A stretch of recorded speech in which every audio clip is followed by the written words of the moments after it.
Тайпан жыланы мекендейтін жері солтүстік шығыс, ұзындығы 3,5 метр.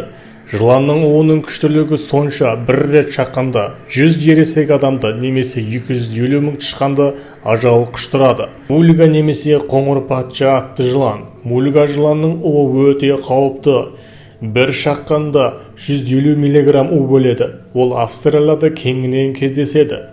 Бұл жыланның түрі көбінесе ормандарда, шабындық алқаптарда, жайылымдарда және басқа жануарлар мекен еткен індерде таралған. Жолбарыс жылан. Жер бетінде таралған жыландардың арасында жолбарыс жыланның уы ең күшті. Бұл жыланның уына тап болған ұсақ жануарлар дәл сол мезетте өліп қалады. Бір жыланның ішіндегі у 400 адамды ажал құштыра алады. Жолбарыс жыланның уы жүйке жүйесіне тікелей әсер етеді. У жүйке орталығына жеткен кезде жыланның құрбаны қаза болады. Жасыл мамба жыланы. Мекендейтін жері Южная Африка, ұзындығы 150 сантиметрге дейін. Жасыл мамбаның уы өзге кобраларға қарағанда улы және өзге жыландарға қарағанда адамдарға өздігінен шабуылдай береді. Мамба өте әдемі жылан.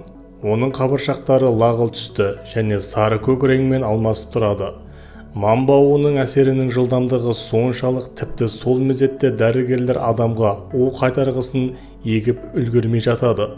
Жасыл мамбалар бұтақтардан адамның желкесіне секіруді әдетке айналдырған. Әрине, жасыл жапырақты орманның арасынан жасыл түсті мамбаны ажырата білу оңай шаруа емес. Алайда тек аяқ астындағы жәндіктерге қарап жүрмей, ағаш бұталарына да көз салып жүргеніңіз абзал.